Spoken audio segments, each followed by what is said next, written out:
Buena tarde a todos. En un minuto comenzamos. Gracias.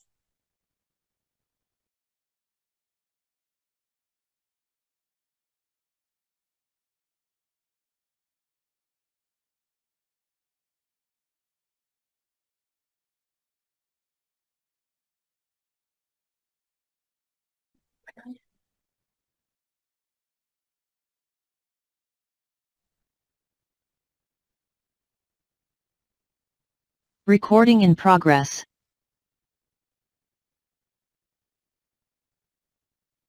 Muy buenas tardes a todos. Mi nombre es Rocío Lara y soy coordinadora educativa en SUME Sustentabilidad para México.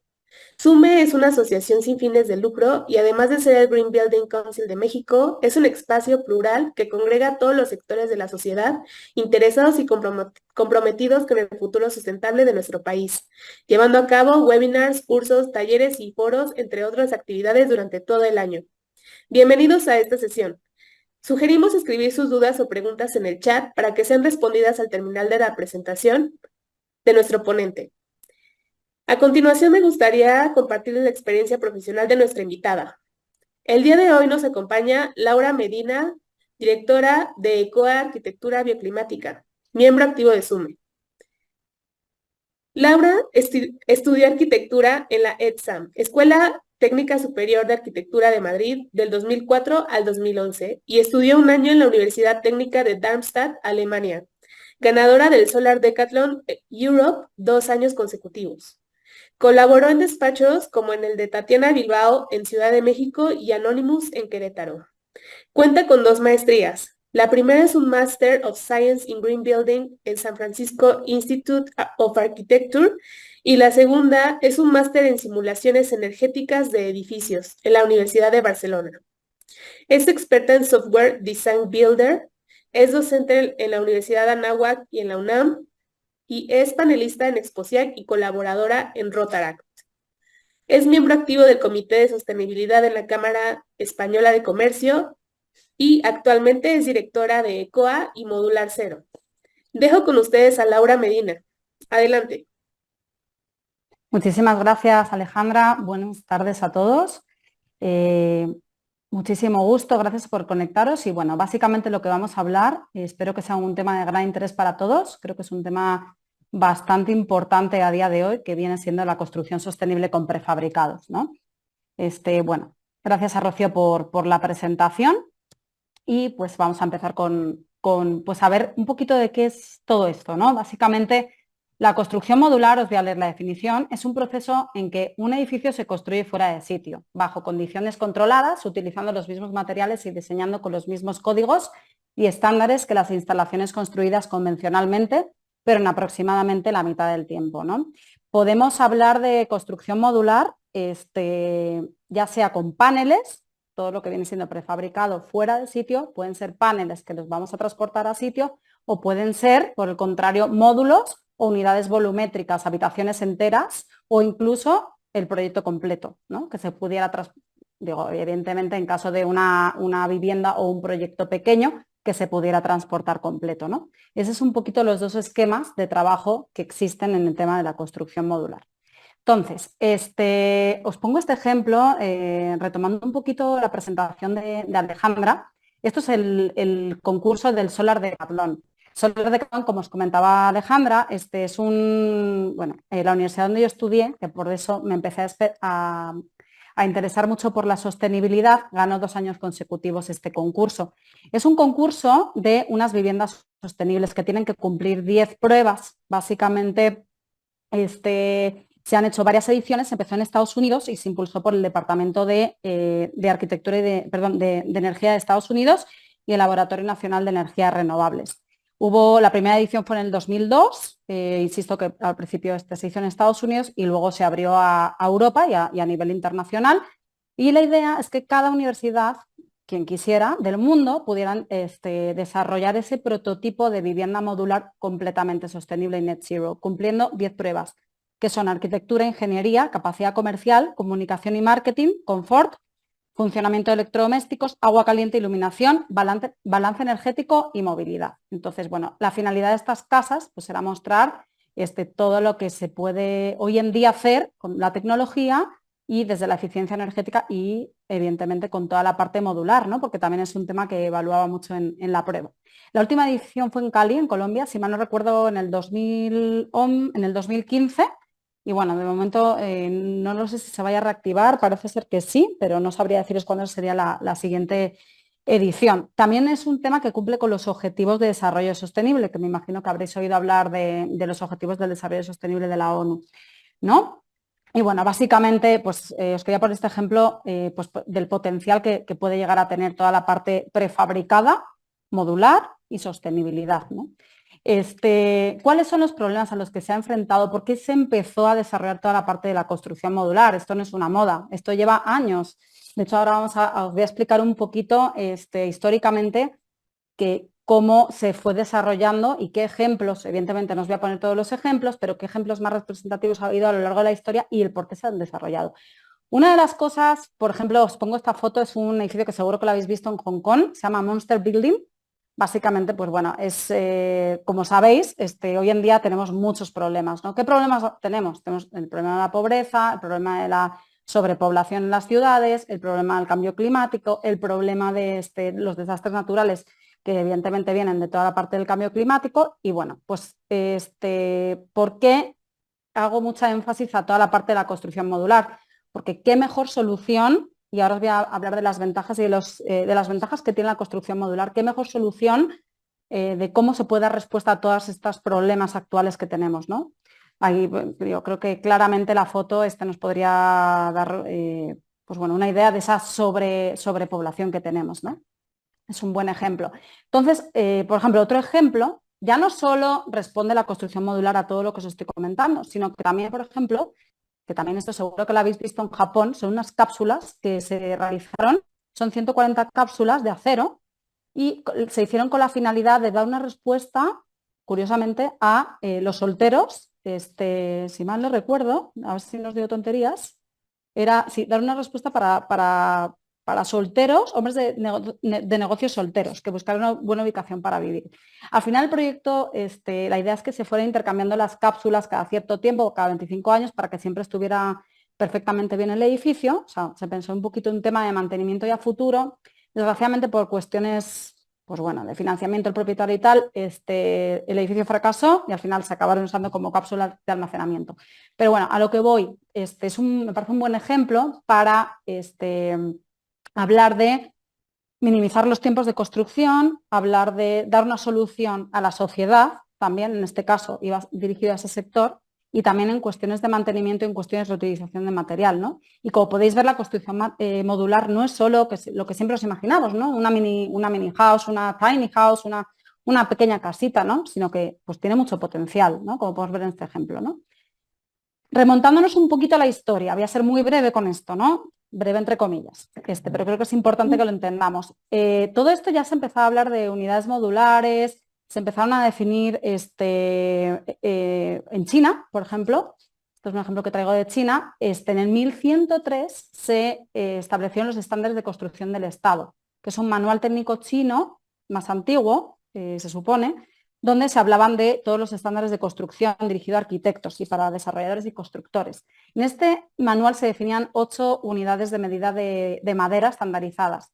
¿Por qué empezó a surgir todo esto? Bueno, pues se necesitaba dar una respuesta social a la vivienda, que también tenemos el mismo problema que se tenía en ese momento, lo seguimos teniendo hoy en día, y también era una forma de evitar la corrupción con el gobierno chino. Entonces, gracias a estas estandarizaciones y estos tratados que se hicieron, pues se pudo pues fabricar muchísimas viviendas muy rápidamente, ¿no? Otro ejemplo que tenemos, si nos vamos al 1833, insisto que no están aquí todos los ejemplos representados, me voy a ir saltando a los más representativos. Es la primera casa prefabricada que fue por parte de un carpintero, ya no digo arquitecto, se llama Herbert Manning, en Australia, 1833. Esta casa fue básicamente, se creó con la finalidad de hacer un módulo prefabricado que pudiera dar una solución a una construcción en serie para los asentamientos de los británicos en Australia, ¿no? Entonces, lo interesante que era es que pues esta parte dio comienzo al desarrollo de la construcción modular y bueno, la razón era ¿Por qué se hizo esto? Pues había que dar una solución en cuestiones de habitabilidad y facilidad de transporte y de los materiales de construcción, evidentemente minimizando esos tiempos y esos costes. Otro ejemplo que tenemos, que también se fue desarrollando, estamos hablando de 1833, nos saltamos a la segunda mitad del siglo XIX, empezaron a desarrollarse también en América, ¿no? En Estados Unidos, más bien, también construcciones completamente prefabricadas.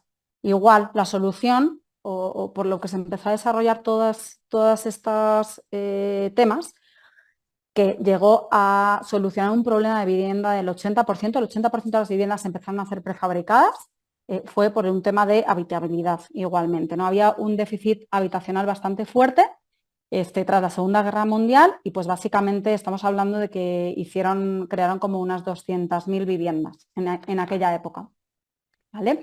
Esto obviamente permeó, ¿no? A Europa. Europa en este caso empezó a trabajarse todo esto en Europa con Walter Gropius, que bueno, quien no lo conozca es un arquitecto muy importante, muy influyente en el siglo XX. Esta casa se desarrolló en la Bauhaus, que también para quien no sepa qué es de las escuelas más importantes de diseño y arquitectura en ese momento. Y bueno, esta casa realmente era muy, muy interesante. El problema que tuvo es que no se supo comercializar bien y pues bueno, al final no tuvo mucho éxito.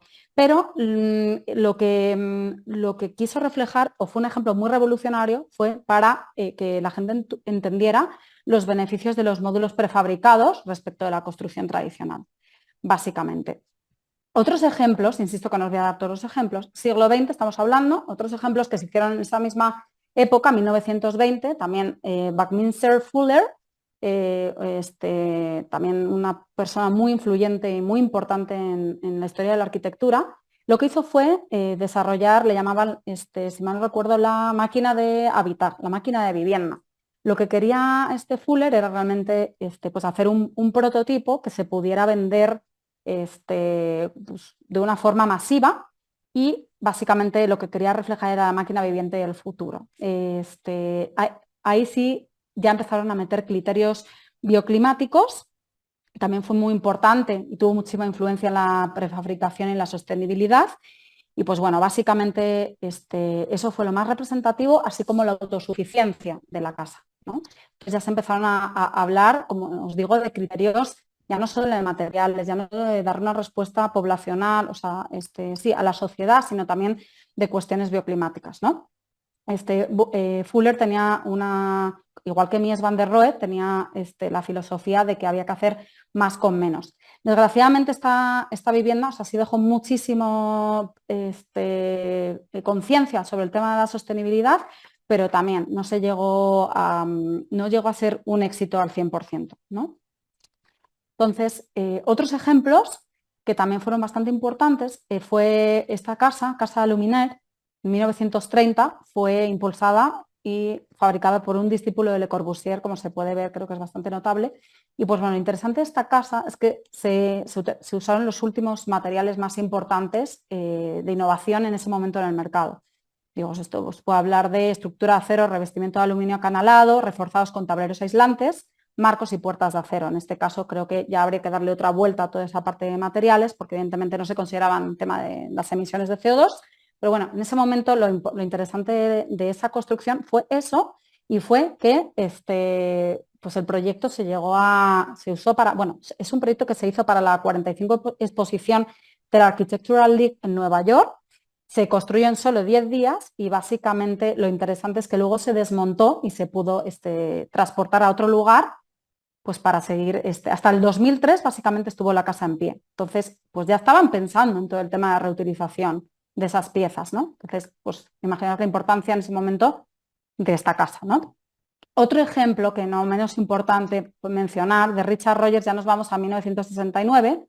Richard Rogers también es un arquitecto bastante importante, quien no lo sepa, pues entre sus proyectos más representativos pues está la T4 de Madrid, ¿no? De Barajas. Entonces, bueno, esta casa, lo interesante que tenía, que al final también era un prototipo, fue que los módulos, ya nos hablaba de, pues a lo mejor de paneles, sino que estábamos hablando ya de unidades volumétricas que se pudieran montar en el lugar. Lo que nos permitía esto era, como podéis ver en la planta, que tuviera muchísima versatilidad y muy buena funcionalidad esa planta y sobre todo la facilidad de poder crecer esa vivienda, en este caso era una vivienda, pero bueno, la idea es que fuera para cualquier tipo de usos, ¿no? Entonces que se pudiera crecer un poquito a nivel de personalización como se quisiera, ¿no? Eso fue lo más importante del proyecto y pues bueno, se presentó un concurso que se llama la Casa Actual y la casa se llamaba Fit Up, justamente por lo que os estoy comentando. Era un sistema de paneles de cubierta y los muros que se fabricaban en serie. En serie, insisto, ya transportaban el módulo completo. Pero bueno, eso fue bastante importante en cuestiones de funcionalidad de esa vivienda, ¿no? Otro ejemplo que traemos, que en este caso es Jean Prouvé, en el 1949, nos vamos un poquito más atrás, pero bueno, no menos importante también de mencionar. Este ejemplo fue un prototipo que se desarrolló para las colonias de África, las colonias, quería decir, las colonias francesas en África. Lo interesante de este prototipo también se les fue de las manos porque al final se fueron a unos tiempos muy largos de fabricación y a unos precios muy altos. Entonces, al final se quedó un poquito en prototipo, querían haber construido o dar una solución para una serie de casas que fueran fáciles de montar y con las que se pretendía demostrar que las construcciones prefabricadas pues, eran muy rápidas. Igualmente, vamos un poquito a lo mismo que estamos comentando, ¿no? Entonces, bueno, insisto que fue un poco fracaso en ese sentido, pero lo interesante de este prototipo fue que desarrollaron un modelo bioclimático de cómo demostrar que hasta en climas tropicales la construcción prefabricada, bueno, era una solución que se planteó para climas tropicales, quería decir, y en cuestiones de construcción prefabricada, la idea era demostrar que era muchísimo más efectivo que una construcción tradicional en cuestiones de criterios bioclimáticos, ¿no?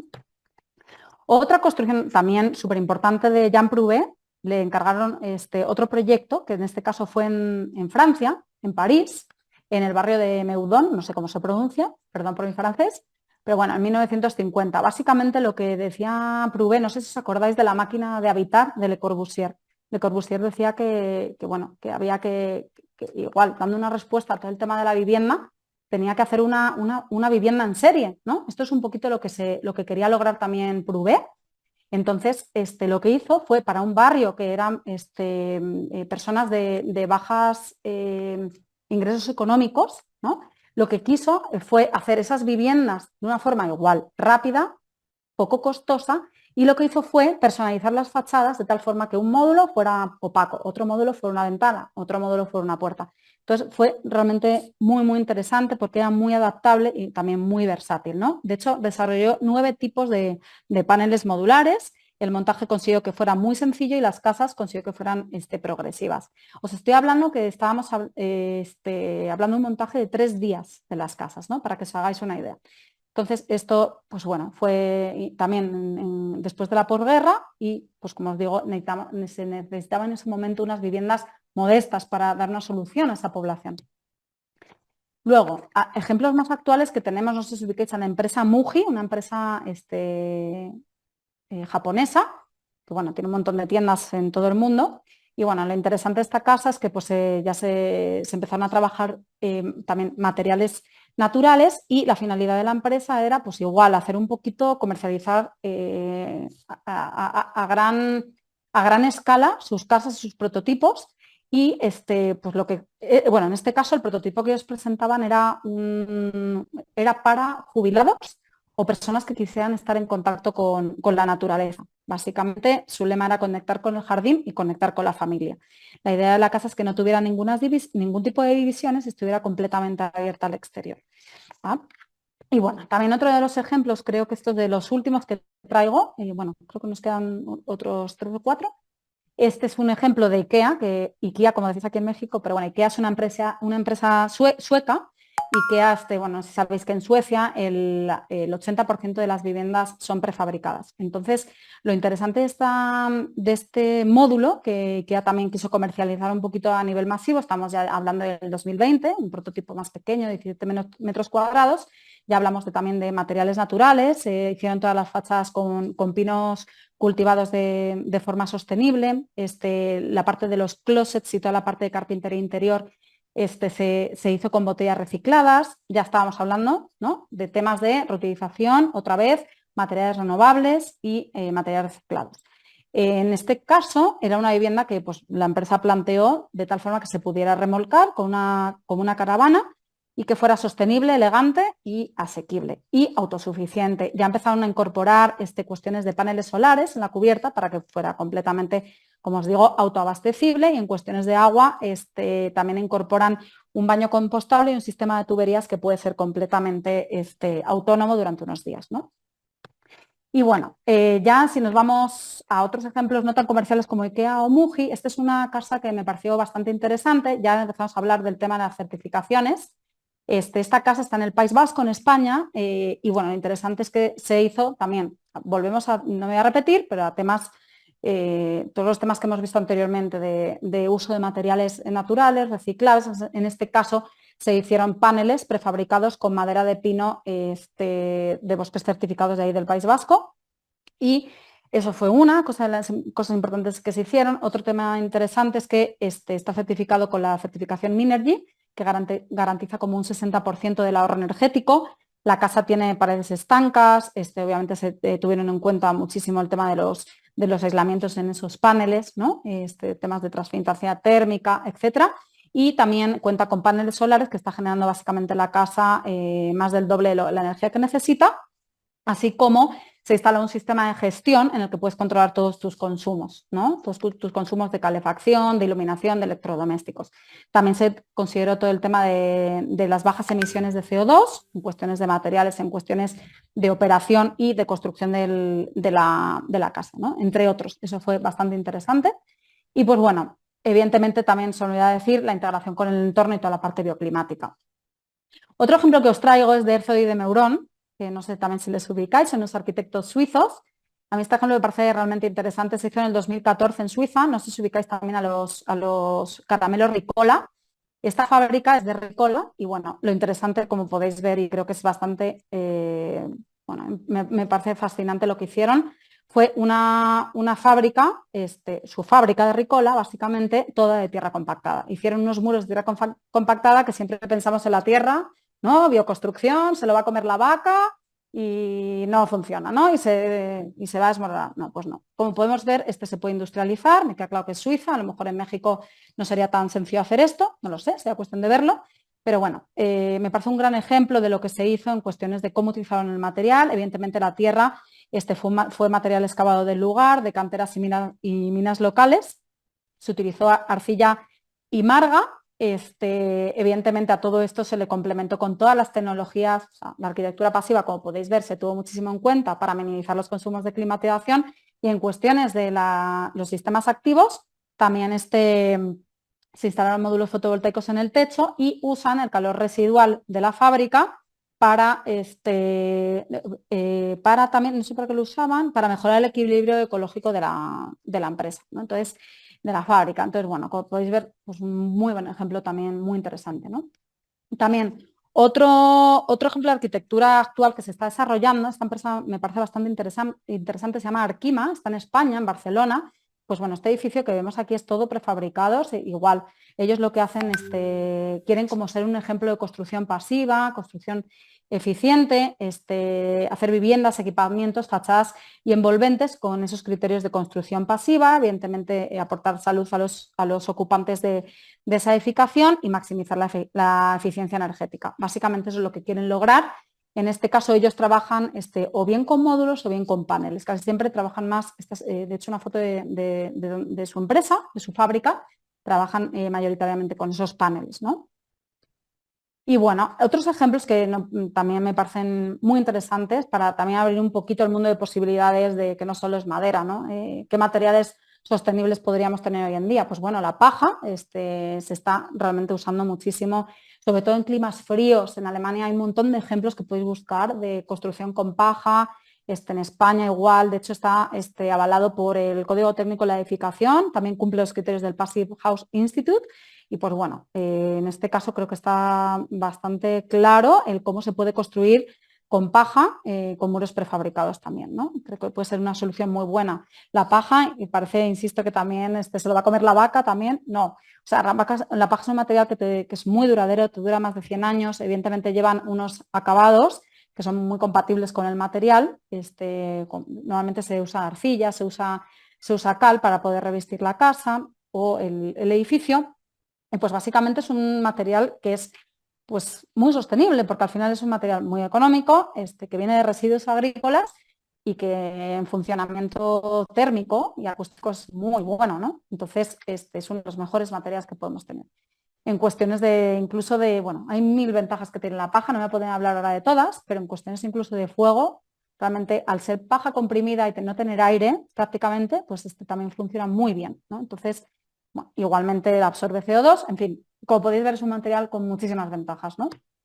Y este edificio también, un prototipo de esta casa me parece interesantísimo también, es una casa que se hizo en Italia por los arquitectos Mario Cucinella y una empresa de impresión 3D. Lo hicieron todo en una impresora 3D que no es concreto, es tierra compactada. Entonces, pues bueno, la importancia de la tierra compactada en cuestiones de aislamiento térmico, de confort, de inercia térmica, de respuesta a criterios bioclimáticos, en fin, de rapidez de construcción. En fin, otra vez volvemos un poquito a los mismos temas que hemos visto anteriormente. Menciono este ejemplo de la construcción en 3D porque parecería que no fuera construcción prefabricada, pero de cierta forma pues sí podemos, yo creo que también podríamos incluirlo entre los ejemplos, ¿no?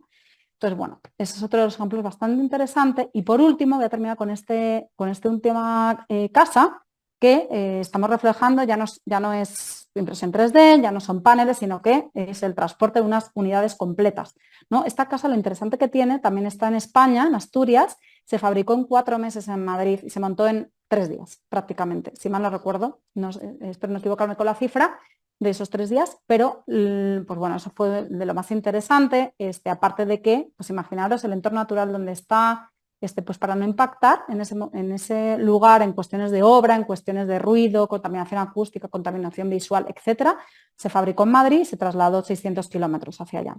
Y pues bueno, los materiales igual, estamos cumpliendo con cuestiones de eficiencia energética, no sé qué tanto tenga de emisiones de CO2 en cuestiones a materiales, pero bueno, en cuestiones de confort térmico sí estamos cumpliendo bastante bien con la construcción.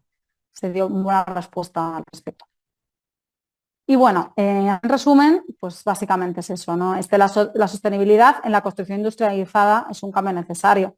Creo que vamos a ver ahora las ventajas de un poquito más a detalle por qué sí, pero bueno, creo fehacientemente que tiene un gran potencial todo esto. Es una solución, vuelvo a recapitular, a los problemas que tenemos actuales, al cambio climático, a la construcción, ¿no?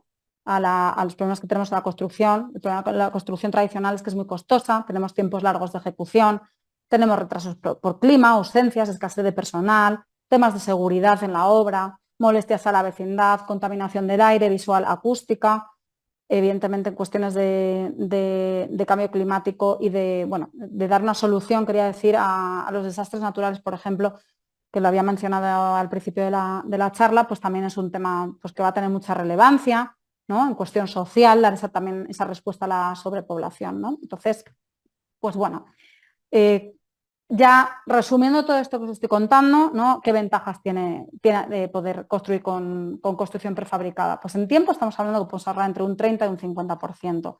Tiempo de construcción nos podemos ir de 3 a 6 meses y en plazos tenemos muchísima mayor certeza. En costos tenemos muchísima mayor rapidez en retorno a la inversión. Las diferencias de precio, pues bueno, estamos viendo que la prefabricada ronda entre 10.000 y 12.000 pesos y la construcción tradicional nos iría, evidentemente, depende con qué comparemos, hay que comparar siempre manzanas con manzanas, pero bueno, a números gordos podemos hablar que nos estamos yendo de 15 a 19.000 pesos el metro cuadrado, por lo general, depende que hagamos, insisto. Luego tenemos un ahorro en adecuaciones iniciales en el terreno, ¿por qué? Porque mientras nosotros estamos, la ventaja de la construcción prefabricada es que a la vez que nosotros estamos fabricando, vamos a hacer esas adecuaciones en el terreno. Entonces vamos, evidentemente, a ahorrar muchísimos tiempos y muchísimos costos de material, de hacer una caseta de obra, de seguridad de los trabajadores, del IMSS, etcétera, ¿no? Menores costos de personal de obra, o seguro social, que es lo que estaba mencionando, un poquito lo mismo, ahorro en seguridad de obra en materiales, También, ¿qué nos permite la construcción prefabricada? Depende qué materiales usemos, ¿no? Pues que tengamos una ligereza estructural, reducción de costos de cimentación, evidentemente. Si construimos en tierra compactada, ¿no? Que no es una mala solución, pero evidentemente no va a ser lo mismo que construir en paja, que es un material súper ligero, o en, no sé, en un panel SIP o en un panel de madera, contrachapada, por ejemplo, ¿no? Con un aislamiento térmico. ¿No? Y en arquitectura y acabados, ¿qué más ventajas tenemos? Pues bueno, ya hemos visto en los ejemplos que os puse, tenemos muchísima libertad en la personalización, permite flexibilidad y adaptación, tenemos una solución a la situación actual de edificación masiva, esto ya lo he mencionado todo, una óptima calidad de materiales, evidentemente hay muchísimo más control en un proceso constructivo, hay cero desperdicio de materiales, y si no es cero, pues desde luego se van a minimizar muchísimo, porque vamos a usar lo que tenemos en la fábrica y vamos a hacer una construcción responsable modular. Bueno, entonces, evidentemente, pues esto pues nos va a ayudar muchísimo en toda la parte de materiales, mano de obra cualificada, evidentemente, altos estándares de calidad, sostenibles y amigables. El ambiente donde vamos a fabricar ese módulo va a ser seguro, va a ser controlado, vamos a evitarnos cuestiones de calidad del aire posterior, que eso lo vemos mucho en las certificaciones LEED, ¿no? Toda la parte de calidad del aire que tenemos cuando el edificio entra en funcionamiento y resulta que, pues yo qué sé, si tenemos un sistema de climatización, pues todos los filtros tienen un montón de residuos, de contaminantes, de polución, ¿no? Y todo eso nos lo respiramos después, ¿no? Entonces, bueno, toda esa parte creo es importante y en cuestiones de cumplimiento de códigos, pues básicamente es lo mismo que una construcción tradicional, ¿no? Este ejemplo, bueno, por último, la sostenibilidad, esto ya lo hemos mencionado, la mejora de la calidad del aire, la producción en un ambiente verde, podemos llegar a hacer un edificio Energy Zero, Net Positive, ¿no? Desde evidentemente todo esto requiere mucha más planificación, ¿no? Porque si algo no está bien desde la planificación, pues vamos a hacer todo mal, ¿no? Entonces, evidentemente el proyecto es muy importante, ¿no? Reducción del impacto ambiental, menor huella de carbono, evidentemente, pues depende de los materiales que usemos, pues podemos estar hablando de hasta un 50%. Y esto ya hemos mencionado, menor desperdicio de material, menos gasto de energía y recursos y evidentemente contribuye a la economía circular, como ya hemos visto en todos los ejemplos anteriores, ¿no? Tenemos mayor flexibilidad, reubicación y reutilización. Este edificio, que no me gustaría mencionaroslo también, es un edificio que se hizo para dar una solución habitacional a viviendas de interés social, todo en madera. Entonces, fijaros, bueno, es un edificio que está en Génova. Y pues bueno, lo interesante que parecería que la construcción modular siempre se ve en cubitos, evidentemente estos cuadrados, sí, y sí son cubos, pero de cierta forma podríamos decir que no parece una construcción modular, es a lo que quería llegar, ¿no? Entonces, pues bueno, el potencial es el que nosotros queramos imaginar, todo se puede hacer, ¿no? Y bueno, ya para terminar, os voy a comentar algunos ejemplos que hemos realizado nosotros. Tenemos bastante experiencia con el tema de la construcción modular, con ECOA y con Modular Cero, que son las dos empresas de las que yo soy directora. Y bueno, uno de los proyectos más representativos que tenemos, en algunos casos he mencionado en otras conferencias de este edificio, lo voy a contar muy breve. Es un edificio que tenemos en Querétaro, son 1.500 metros cuadrados de oficina, son 12 contenedores marítimos reciclados. Y pues bueno, lo interesante del edificio fueron tres cosas. Una, que es un edificio completamente desconectado de la red eléctrica, tenemos 84 paneles solares conectados a un sistema de baterías. Si esto es como un coche Tesla, está completamente desconectado de la red y es autónomo completamente el edificio. En cuestiones de los contenedores, pues bueno, el contenedor no es una solución en cuestiones de confort, ¿no? Porque el material, la transferencia de calor y de frío es muy rápida. Entonces, el reto, así nos lo pidió el cliente, que fueran contenedores, todos sabemos que está de moda. Y bueno, el reto fue cómo conseguir que un contenedor no tuviera un sistema de climatización. Evidentemente se metió el edificio a programas de simulación energética y teniendo en cuenta las orientaciones, los sombreados, los tipos de vidrio, el aislamiento térmico, etcétera, pues se llegó a poder conseguir ese resultado. Eso no es engaño, ahí está el edificio, podéis ir a revisarlo y a vivir pues lo que os estoy contando para que realmente veáis que es una realidad lo que conseguimos, ¿no? Y la tercera cosa interesante del edificio fue que se introdujo una planta de tratamiento, estamos reutilizando el 75% de las aguas residuales y el 70% del ahorro de agua potable, básicamente. Estas son algunas otras fotos del edificio, de cuando lo construimos. Evidentemente se montaron los contenedores en un día, los 6 primeros. Evidentemente no fue un proceso tan rápido porque se montaron los 6 primeros, luego se tuvo que colar otra losa, y los otros 6 se montaron en otro día. Vamos, en 2 días se montó evidentemente los contenedores, claro que con las adecuaciones y todo, pues evidentemente nos fuimos a más tiempo, ¿no? Pero bueno, fue una muy buena solución para lo que nos pidieron y creemos que pues fue un buen resultado, ¿no?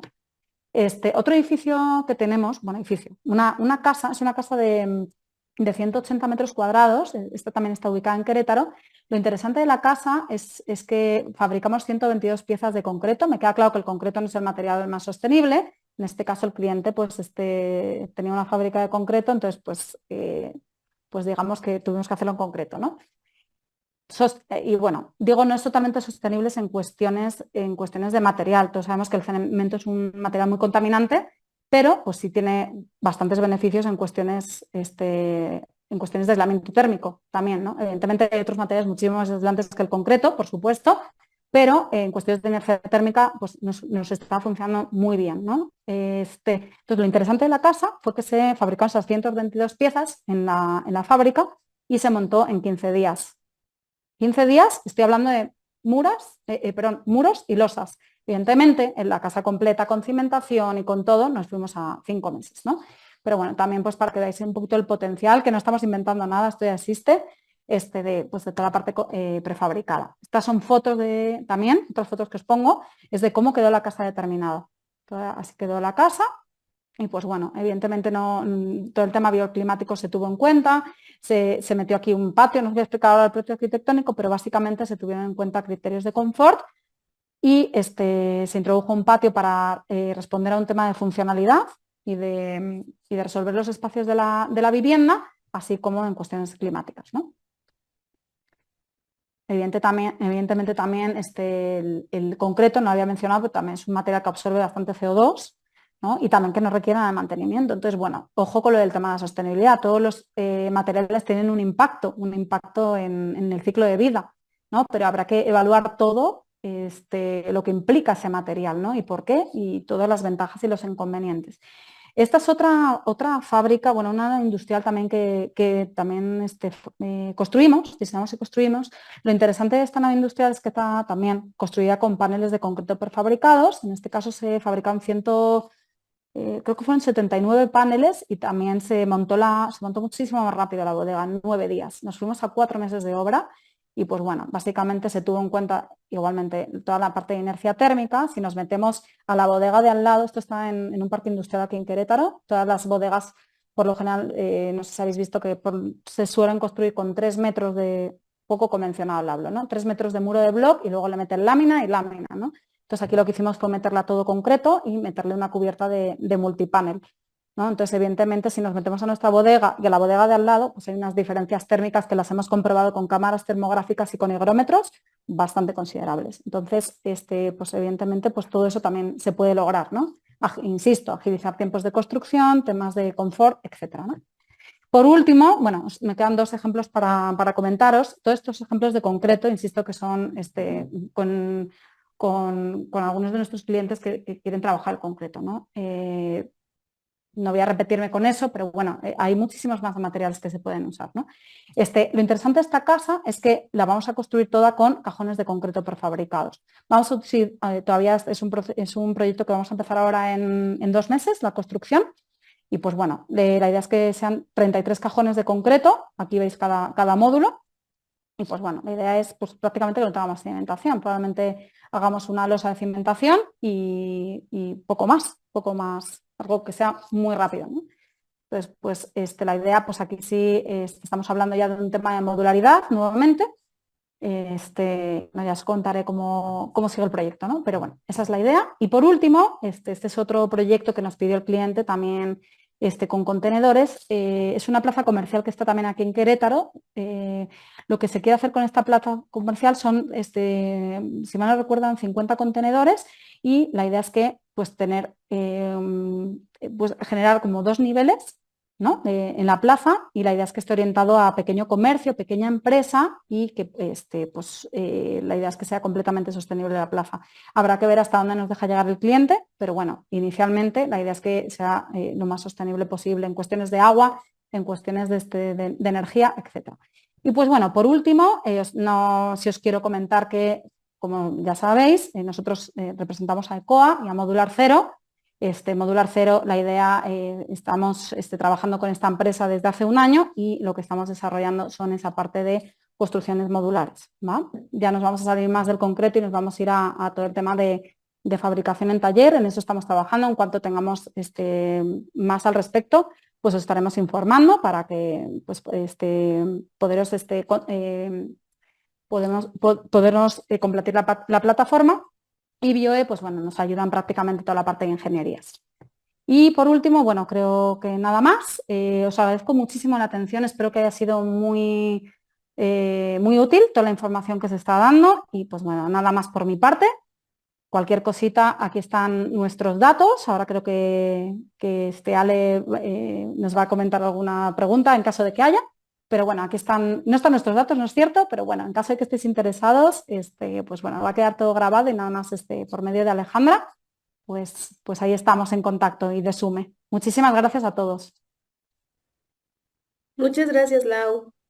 Bien, vamos a dar inicio a las preguntas que nos escribieron en el chat. Carlos Montoya, en ciudades desérticas como las del norte de México, donde se tienen temperaturas muy altas en verano de más de 40 grados centígrados y muy bajas en invierno de menos 15 grados centígrados, ¿cuál es el material o estrategia de construcción que más recomiendas en este esquema de prefabricados? ¿Qué tal, Carlos? ¿Cómo estás? Pues mira, básicamente yo te diría que en un clima extremo, como es en el caso del norte, digo extremo porque hay muchísima oscilación térmica de temperaturas entre el día y la noche, un muy buen material que te puede funcionar es la tierra compactada, un adobe. Evidentemente, en cuestiones de prefabricados, pues habría que ver cómo implementamos toda esa tecnología en un panel que sea ligero, no es tan sencillo, ¿no? Pero bueno, si no podemos irnos a un material como puede ser tierra, pues al final tendremos que lograr por medio de la construcción modular, si quieres luego lo comentamos, pues básicamente un panel que tenga muy buena inercia térmica con algún otro material, ¿no? Podemos usar otro tipo de materiales. O sea, hay aislamientos térmicos en el mercado que podemos usar, habría que ver uno que tenga muy buena inercia térmica, insisto, ¿no? Porque un aislamiento térmico no siempre tiene buena inercia térmica, porque nada más nos sirve para aislarnos del frío. Entonces, pues bueno, mi respuesta me parece que es un poco ambigua porque realmente no hay, en construcción modular pues no hay nada ahora mismo que yo tenga en mente que sea con tierra compactada. Pero bueno, sería cuestión de ver opciones o que se puede desarrollar, ¿no? Al respecto. De acuerdo, la tierra compactada es, bueno, la tierra en general es muy buen material aislante. Correcto. En Samuel Díaz. En México tenemos un sistema que ayuda mucho a tener la temperatura confortable, ahorro de tiempos de construcción, ligero y más. Bueno, él dice que el material que le funciona es uno de Novidesa. Bueno, pero, ok. Jaime Guzmán Delgado. ¿De casualidad se empleó la metodología BIM para el desarrollo de estudios previos? Y saludos desde Chile. ¿Qué tal? Pues muchísimos saludos a ti también, muchísimas gracias por tu pregunta. No se empleó la tecnología BIM, estamos en un proceso de transición, para mí es importantísimo ya cambiar a BIM, pero bueno, no, todavía no se ha implementado y estamos en ese proceso. Yo creo que para el próximo año ya estaremos trabajando en Revit. Bien, la siguiente, José Cruz Urbieta pregunta, ¿en los contenedores donde colocas el aislamiento térmico es interior o exterior o en todas las paredes? Vale, respondiendo a tu pregunta, muchísimas gracias también por tu pregunta. A ver, el problema, lo ideal sería colocarlo por el exterior, ¿no? Porque en el interior ya nos ha entrado el calor. Eso sería lo ideal. El tema de los contenedores es que te metes en un tema estético. Entonces, por lo general, el cliente que quiere contenedores quiere que se vea el contenedor aparente. Entonces, te digo, lo ideal sería hacer una fachada ventilada, meter el aislamiento térmico por el exterior, ¿no? Y pues evidentemente meterle una doble fachada, ¿no? A lo mejor una fachada con un panel, una cámara de aire, el aislamiento térmico y luego ya viene el contenedor. Eso sería lo ideal. Pero bueno, pues en este caso, como te digo, pues al final es un todo, ¿no? Es responder a muchas cosas que tenemos que responder como arquitectos, ¿no? Ok. José Ignacio Becerra dice, ¿se puede considerar los polímeros como material sostenible para la construcción? Pues bueno, pues habría que evaluar el ciclo de vida del material, ¿no? Al final, todos los materiales tienen, o sea, ninguno es más sostenible que otro en el sentido de que, por ejemplo, a lo mejor el aluminio puede ser súper reutilizable y tal, pero a lo mejor en el proceso de extracción resulta que es súper contaminante, ¿no? Entonces, el polímero, pues al final es un plástico, el plástico no es muy sostenible que digamos, pero pues habría que evaluar todo el ciclo de vida del material, básicamente, ¿no? Por ejemplo, el PVC, por ponerte un ejemplo, ¿no? El PVC que se usa mucho en las ventanas. Pues normalmente el PVC es un material que pues, tiene muchas emisiones de CO2 en su ciclo de vida, en su fabricación, pero en cuestiones de ahorro energético, pues para las ventanas es muy buena solución, ¿no? Porque nos permite tener unos ahorros, un muy buen aislamiento acústico, térmico, nos evita tener infiltraciones, ¿no? Entonces, pues bueno, pues que a lo mejor ahí en operación resulta que ya no solo es durante el proceso del edificio, sino también en operación qué pasa, cuántas emisiones tiene el edificio, ¿no? Después de estar construido. Y a lo mejor eso resulta que nos está evitando que tengamos infiltraciones por las ventanas, que podemos estar hablando de hasta el 50-60% de lo que se nos va del sistema de climatización por las ventanas, por esas infiltraciones, ¿no? Entonces, pues sí, también es importante considerarlo, ¿no? Es un todo. Ok. am, ¿Qué ventajas y desventajas representa la construcción con contenedores? Vale, pues mira, el tema de los contenedores, como que parece, insisto, que está como muy de moda. Yo no estoy casada con los contenedores, pero y creo que hay muchísimos materiales, o sea, toda la parte modular y evidentemente hay que investigarle un poquito más, que es lo que estamos trabajando nosotros con Modular Cero. Pues bueno, hay muchísimos materiales muchísimo más sostenibles. Ventajas del contenedor, evidentemente es un material reciclado.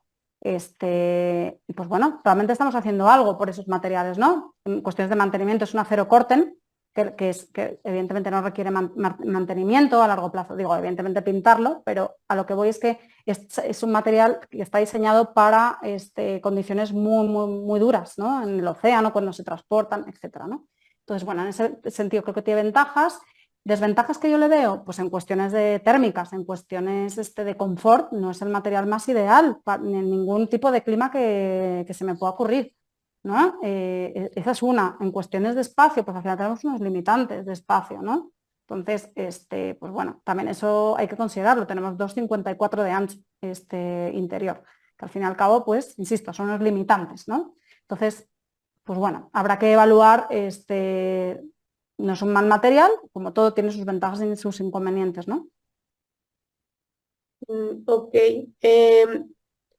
En cuanto al transporte en las ciudades, o sea, el traslado de estos contenedores a las ciudades es difícil, es algo económicamente sostenible también.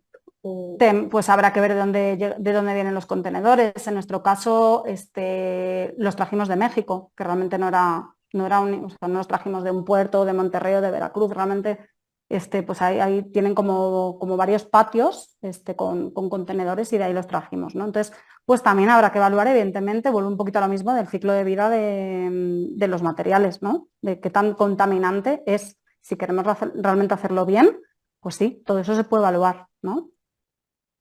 De acuerdo. Hay otra pregunta. Consulta, ¿la estructura en sí cumplirá con alguna normativa como la resistencia al fuego? ¿La estructura te refieres a? Me imagino que habla de los contenedores. Es una buena pregunta. La verdad es que no me he planteado ese tema. Lo voy a investigar, no lo sé. No te sé responder. De toda la parte de resistencia al fuego. Me imagino que sí, porque pues están fabricados para transporte a nivel masivo, a nivel mundial. Entonces, yo creo que tiene que tener unas muy buenas características el acero. Al final es acero. Pues, digo, no me sé ahora mismo los tiempos del acero respecto de la madera, respecto del concreto, pero bueno, estamos hablando de que todos los edificios en los rascacielos, pues, digo, por otra serie de cuestiones, pero se impulsaron en acero, ¿no? Entonces, evidentemente, si traen un retardo térmico al fuego importante, claro que pues no tan, yo creo que no es de los más duraderos porque tenemos que aislar el acero, ¿no? Entonces, Ujú. no lo sé. Te dejo un poco ambiguo la pregunta, tengo que investigar eso, pero bueno. Ujú. Bien. ¿Qué tipo de construcciones modulares se pueden realizar? Vale, pues de construcciones modulares podemos hablar de lo que queramos. Ya hemos visto un montón de ejemplos. Nos podemos ir desde una mini casa hasta, yo que sé, una ampliación de una casa, hasta un estudio de grabación de música, por ponernos un ejemplo, hasta una oficina de ventas o una oficina de obra, en cuestiones comerciales, una plaza comercial, un pequeño puestecito, una tienda, ¿no? En fin, yo creo que le veo 100% a las aplicaciones que nos podamos imaginar, ¿no? En cuestiones de emergencia, de situaciones de emergencia, ¿no? Como comentaba, dar una respuesta a desastres naturales, ¿no? Por ejemplo, sobrepoblación, rascacielos, bueno, rascacielos no, torres o torres de departamentos. Ujú. De acuerdo, pues me parece que ya son todas las preguntas que tenemos en el chat. Y pues bueno, solo nos queda agradecerles a ti, Laura, y a los asistentes por esta interesante sesión, tan nutritiva sesión. Y pues ya para cerrar, los invitamos a seguirnos en nuestras redes sociales para que puedan enterarse de nuestra oferta académica y de nuestras actividades para que se sumen a Sume. Muchas gracias a todos y que tengan una linda tarde. Muchísimas gracias, Alejandra, y muchísimas gracias a todos por asistir. Un saludo. Muchas gracias. Bye. Recording stop.